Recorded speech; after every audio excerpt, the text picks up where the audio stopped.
Bismillahirrahmanirrahim. Assalamualaikum warahmatullahi wabarakatuh. Alhamdulillahi nahmadu wa nasta'inu wa nastaghfiruh wa na'udzubillahi min syururi anfusina min sayyiati a'malina may yahdihillahu fala mudilla lahu wa may yudlil fala hadiyalah.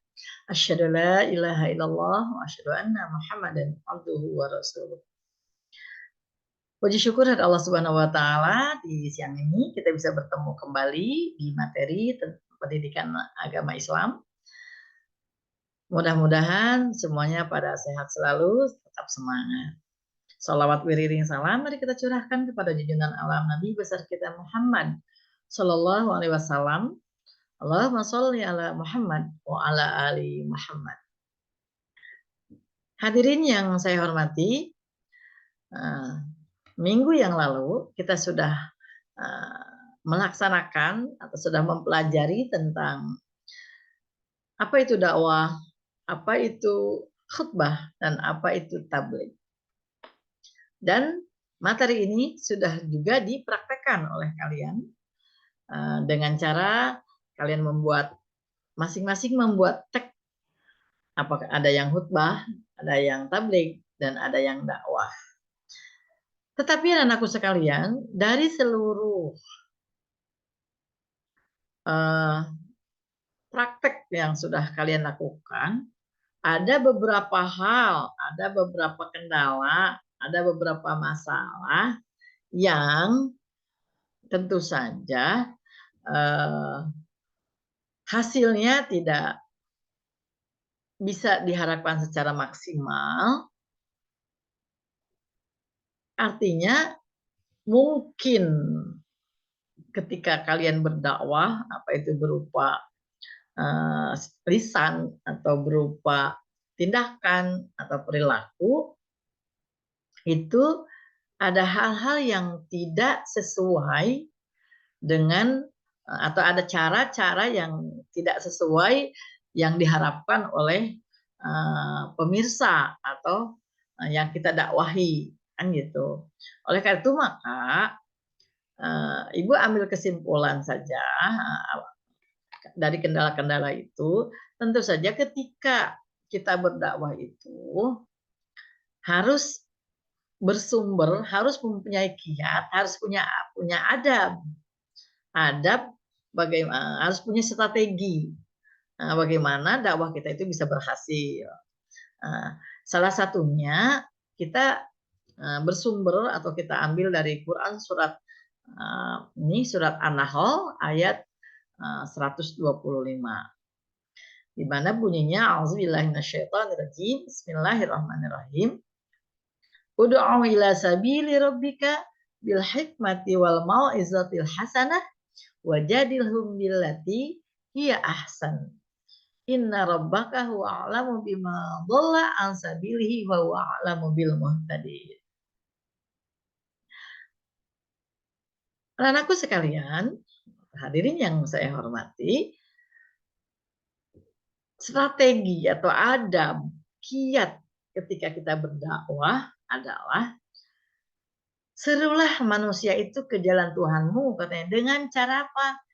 Bil hikmah, yaitu dengan cara hikmah, dengan cara bijak.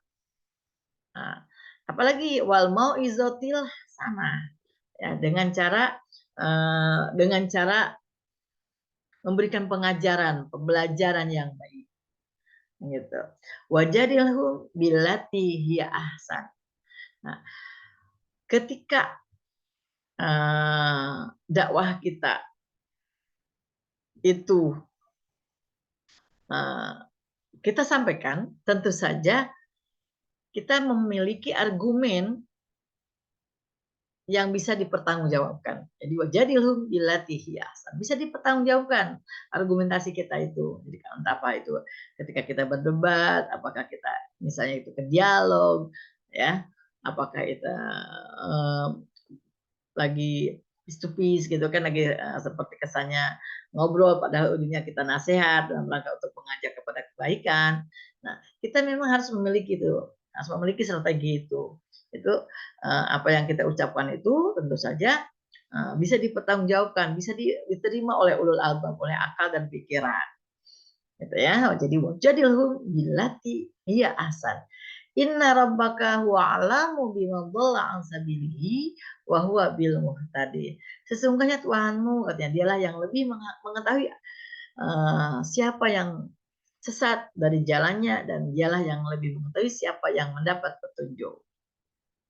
Jadi kembali bahwa strategi atau adab atau kiat berdakwah itu yang pertama, ingat, yang harus diingat adalah dengan cara hikmah, dengan cara yang baik, dengan cara yang sopan, dengan cara yang santun. Eh, nggak boleh lepas bahwa kita punya misi, kita punya tujuan agar dia bisa berubah. Kita mengajak kepada kebaikan, itu misi kita. Oleh karena itu, maka bagaimana cara kita menyampaikan ini bisa diterima oleh dia dan tidak menyinggung, tidak menyakiti, tapi merasa dirangkul. Itu namanya hikmah. Dengan hikmah ya. Sekarang artinya jangan mimpi deh tujuannya baik untuk mengajak kepada kebaikan, mengajak sholat, misalnya mengajak ngaji, tapi cara menyampaikannya itu tidak sesuai, maka jangan bermimpi akan berhasil, gitu ya. Jadi sekali lagi, dengan cara hikmah. Ini menurut An-Nahl ya, menurut Quran surat An-Nahl ayat 125 seperti itu. Jadi dengan cara hikmah, wal mau'idhah, dengan pembelajaran yang baik, ya, ajarkan dengan yang baik-baik. Nah, di dalam Al-Quran juga ada tuh misalnya gini, Fabima rahmatin minallahi lintalahum walau kunta fazzan ghalidhal qalbi lanfaddu min hawlik. Rasulullah itu jadi dengan rahmat Allah yang engkau Muhammad berlakulah lemah lembut. Lintalahum, ya, berlakulah lemah lembut. Walau kunta fazzan ghalidhal qalbi lanfaddu min hawlik. Sekiranya engkau berlaku kasar, keras, maka orang-orang sekeliling kamu akan menjauhi kamu. Nah, jadi itulah salah satu strategi dalam berdakwah agar kita itu tugas dakwah kita itu bisa berhasil. Kemudian yang berikutnya itu wajadilhum tadi, wajadilhum billati hiya ahsan. Ketika kita berargumen, argumennya bisa masuk ke dalam otaknya, ke dalam pikirannya. Nah, gitu kan, bisa argumen kita itu betul-betul bisa dipertanggungjawabkan, bisa dimengerti, kan gitu, menurut akal dan pikiran, apalagi menggunakan sumber-sumber yang bisa dipertanggungjawabkan. Insya Allah kalau kita mengajak orang dengan cara seperti itu, insya Allah dakwah kita bisa berhasil. Jadi sekali lagi, mari kita sama-sama ingat bahwa ud'u ila sabili rabbik, serulah kepada jalan Tuhanmu, tapi dengan caranya dengan hikmah. Yang pertama, yang kedua dengan mau'izatil hasanah, yang ketiga wajadilhum billati hiya ahsan. Nah, jadi kita harus punya strategi, harus punya adab.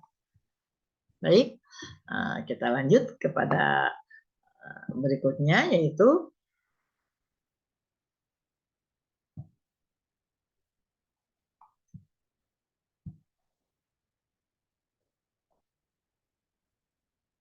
ya, syaratnya tadi ya. Nah, strategi udah tahu ya.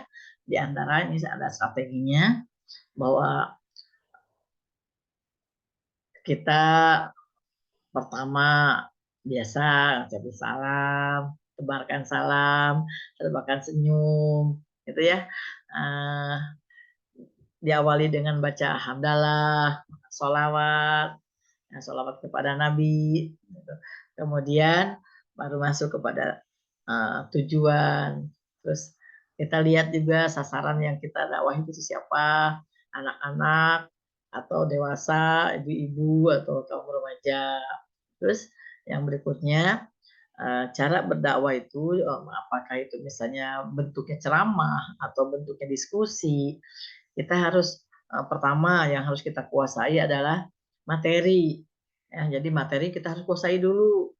Setelah materi kita kuasai, maka kita harus berusaha untuk menguasai kelas atau berusaha menguasai audiens.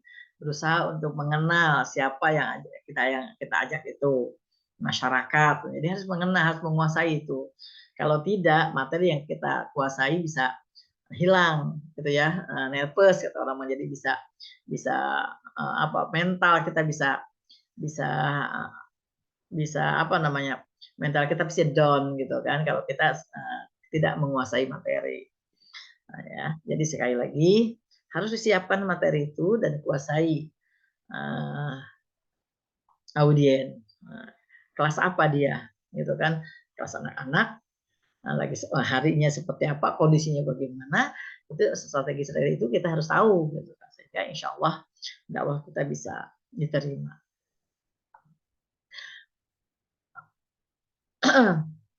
Mungkin itu saja syarat atau kiat bagaimana dakwah kita itu bisa diterima oleh halayak atau oleh masyarakat yang dengan cara hikmah, dengan mau'idatil hasanah, dan dengan argumentasi yang bisa dipertanggungjawabkan. Ada syarat lain mungkin di samping itu, yaitu satu di sini ya, itu satu kata dengan perbuatan. Jadi apa yang kita ucapkan itu harus sesuai juga dengan apa yang kita lakukan. Jangan sampai kita misalnya mengajak kepada kebaikan, kita sendiri nggak melakukannya, ngelarang rokok, kita sendiri ngerokok, gitu kan? Ngelarang orang suruh jangan ngomongin orang, kita suruh hobi ngomongin orang, misalkan gitu. Jadi harus satu kata antara kata dengan perbuatan. Kadang-kadang justru dakwah itu lebih mengena kalau mungkin orang nggak ngomong, tapi perbuatan si ini, kelakuan si ini itu udah mencerminkan, memberikan teladan, memberikan contoh yang baik kepada orang-orang, sehingga secara tidak langsung orang bisa mengikuti kita. Gitu. Yang kedua, memahami objek dakwah tadi sudah disampaikan. Yang ketiga, memiliki keberanian dan ketegasan. Kita harus punya keberanian, kita harus tegas, kapan kita lembut, kapan kita tegas, kan gitu ya, sedikit. Namun tetap bijak, tetap santun, karena orang tidak mau, ya, apa namanya, tidak mau dikerasan. Walakum tafadzun golidul qol bilang fadlu min haulik katanya dalam Al-Qur'an ya. Kalau sekiranya kau berlaku kasar dan keras, maka orang sekali kamu akan menjauhi kamu. Jadi sehebat apapun orang tetap ingin kelembutan. Yang berikutnya memiliki ketabahan dan kesabaran, gitu ya. Jangan berharap dakwah kita tuh bisa langsung diterima, gitu. Tetap walaupun pastilah dari sekian orang ada yang menerima, ada yang tidak. Tetap harus sabar dan terus harus istiqomah. Yang terakhir, menyadari dengan sepenuh hati bahwa tugas hanyalah menyampaikan. Kembali lagi tadi ya, dengan seperti yang lalu, bahwa tugas kita adalah menyampaikan, mengajak, ya, menyeru. Adapun hidayah itu adalah Allah. Yang terakhir adalah terus berdoa supaya kita bersama-sama masuk surga, supaya kita sama-sama melakukan kebaikan, ya, tebar terus kebaikan supaya kita sama-sama berbuat baik. Ya, jadi fastabiqul khairat. Demikian apa yang dapat saya sampaikan, kurang lebihnya mohon maaf. Assalamualaikum warahmatullahi wabarakatuh.